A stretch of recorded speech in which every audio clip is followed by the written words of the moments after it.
मौलाना मोहम्मद तकी उस्मानी साहब सूरत फातिहा की फजीलत और बिस्मिल्लाहिर्रहमानिर्रहीम की तफसीर बयान करते हुए उन्होंने 3 पॉइंट्स डिस्कस किए। पहला ये कि ये मौजूदा तरतीब में पहली सूरत जो मुकम्मल तौर पर नाज़िल हुई। दूसरा वो बताते हैं कि इस सूरत को शुरू में रखने का मकसद क्या। तीसरी बात वो बताते हैं कि ये सूरत फातिहा हदायत की दुआ है और कुरान पाक इसकी तशरीह। वो कुरान पाक की तफसीर में लिखते हैं, सूरत फातिहा ना सिर्फ कुरान मजीद की मौजूदा तरतीब में सबसे पहली सूरत है, बल्कि ये वो पहली सूरत है जो मुकम्मल तौर पर नाज़िल है। इससे पहले कोई सूरत पूरी नाज़िल नहीं हुई थी, बल्कि बाद सूरतों की कुछ आयतें आई थी। इस सूरत को कुरान करीम के शुरू में रखने का मकसद बज़ाहिर ये है कि जो शख्स कुरान करीम से हदायत हासिल करना चाहता हो, इसे सबसे पहले अपने खालिक व मालिक की सिफ़ात का इतराफ़ करते हुए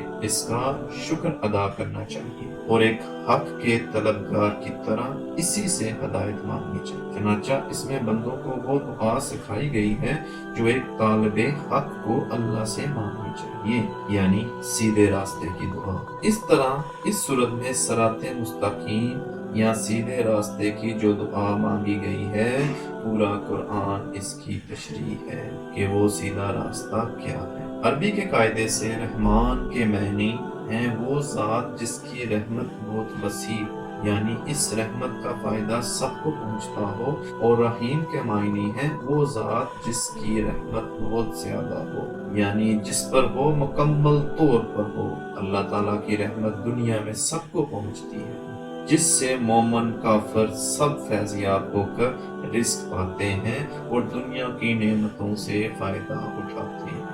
और आखिरत में अगरचा काफिरों पर रहमत नहीं होगी, लेकिन जिस किसी पर होगी मुकम्मल होगी कि नेमतों के साथ किसी तकलीफ का कोई शायबा नहीं होगा।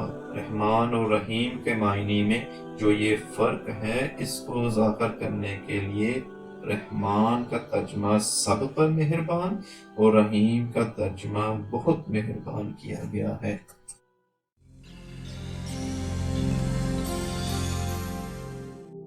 सैयद अबू अला मदूदी रहमतुल्लाह अलैह ने तफसीर बयान करते हुए 4 पॉइंट्स डिस्कस किए हैं, जो ये हैं कि पहला ये कि सूरत फातिहा का नाम अल फातिहा क्यों है, ये बताया है उन्होंने।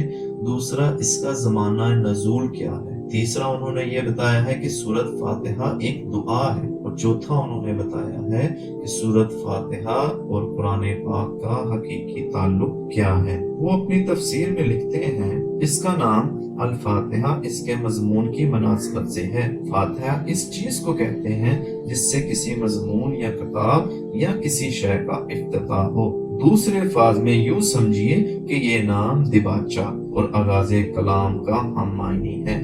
ज़माना नज़ूल के बारे में वो फरमाते हैं, ये नबूवत मोहम्मदी के बिल्कुल इब्तदाई ज़माना की सूरत है, बल्कि मोतबर रवायात से मालूम होता है कि ये सबसे पहली सूरत है जो मोहम्मद सल्लल्लाहु अलैहि वसल्लम पर मुकम्मल तौर पर नाज़िल हुई। इससे पहले सिर्फ मुतफर्रिक आयात नाज़िल हुई थी जो सूरत अल, सूरत मुज़म्मल और सूरत मुदस्सर वगैरह में शामिल हैं। इसके मजमून के बारे में वो कहते हैं, दरअसल ये सूरा एक दुआ है जो खुदा ने हर इस इंसान को सिखाई है जो इसकी किताब का मुतालिया शुरू कर रहा हो। किताब की इब्तिदा में इसको रखने का मतलब ये है कि अगर तुम वाकई इस किताब से फायदा उठाना चाहते हो तो पहले खुदावंद आलम से ये दुआ करो। इंसान फितरतन दुआ इस चीज की किया करता है जिसकी तलब और ख्वाहिश इसके दिल में होती है, और इसी सूरत में करता है कि जब इसे ये एहसास हो कि इसकी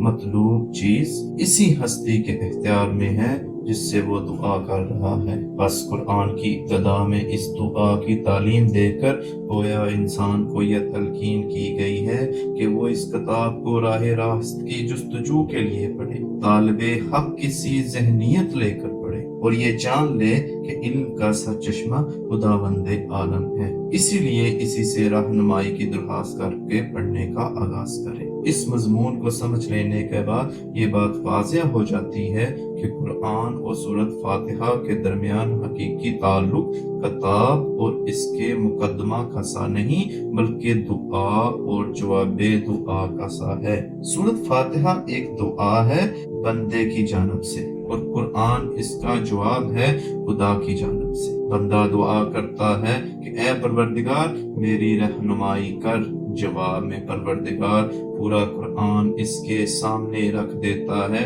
کہ یہ ہے وہ ہدایت اور رہنمائی جس کی درخواست تو نے مجھ سے کی ہے۔ اسلام جو تہذیب انسان کو سکھاتا ہے، اس کے قواعد میں سے ایک قاعدہ یہ ہے کہ وہ اپنے ہر کام کی ابتدا خدا کے نام سے کرے۔ اس قاعدے کی پابندی اگر شعور اور خلوص کے ساتھ کی جائے تو اس سے لازماً 3 فائدے حاصل ہوں گے۔ ایک یہ کہ آدمی بہت سے برے کاموں سے بچ جائے گا، کیونکہ خدا کا نام لینے کی عادت اسے ہر کام شروع کرتے وقت یہ سوچنے پر مجبور کر دے گی کہ کیا واقعی میں اس کام پر خدا کا نام لینے میں حق بجانب ہوں۔ دوسرا یہ کہ جائز اور صحیح اور نیک کاموں کی ابتدا کرتے ہوئے خدا کا نام لینے سے آدمی کی ذہنیت بالکل ٹھیک سمت اختیار کر لے گی اور وہ ہمیشہ صحیح ترین نقطہ سے اپنی حرکت کا آغاز کرے گا۔ تیسرا اور سب سے بڑا فائدہ یہ ہے کہ جب وہ خدا کے نام سے اپنا کام شروع کرے گا تو خدا کی تائید اور توفیق اس کے شامل حال ہوگی، اس کی کوشش میں برکت ڈالی جائے گی، وہ شیطان کی فساد انگیزیوں سے اس کو بچایا جائے گا۔ خدا کا طریقہ یہ ہے کہ جب بندہ اس کی طرف توجہ کرتا ہے تو وہ بھی بندے کی طرف توجہ فرماتا ہے۔